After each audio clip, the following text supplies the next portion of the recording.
kysymyksiin kanavalle kaikille sinne ja mä sain oikein hurjan tekstiviestin nyt. Mä sain oikein hurjan tekstiviestin nytten sitten niin kuin sain hurjan tekstiviestin, missä sanotaan, että huomenta voisitko lukea ja vastata aamuvideolla kysymyksiin, eli näihin kysymyksiin, mitä olen kysynyt sinulta, kiitos. Muistathan lukea kaikki kysymykset ja vastailla näihin videolla. Terveisin röpöttäjä. Sitten täällä on, kysytään taas niin kauheasti. Sitten täällä halutaan kysyä, miksi et ota Satu Kumpumäkeä takaisin emännäksi? Mä en tiedä kuka on minä sanoin, että minä en tiedä kuka on Satu Kumpumäki. Mä en tiedä sitä mitään. Mä en voi sanoa MPtä siitä. Kun se on Larsin kanssa eronnut, Satu kertoi Lauri Larsissa Mäkelän livessä, että ikävöi sinua, koska näytät videollasi Harri Partasen, koska olette avohoitopari. Mikä Harri Partanen? Mä en edes tiedä kuka on Harri Partanen, kiitos vaan kysymyksestä. En tiedä kuka on Harri Partanen, en tiedä.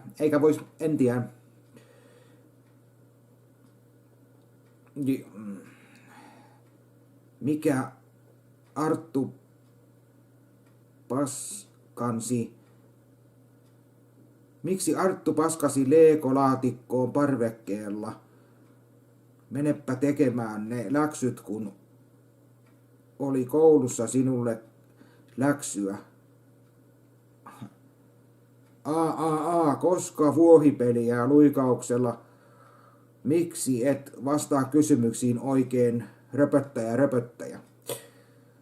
Lue videollasi ja vastaa kaikkiin kysymyksiin. Koska tulee Fraakiläksä Pascal video? Ei ole tulossa, eikä ole Fraakiläksää. Kiitos kysymästä.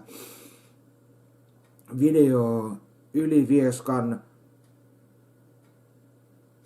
Haavutie 2. Video Ylivieska Larsista Mäkelä, koska leikkaat hiukset ja parran pois. En leikkaa.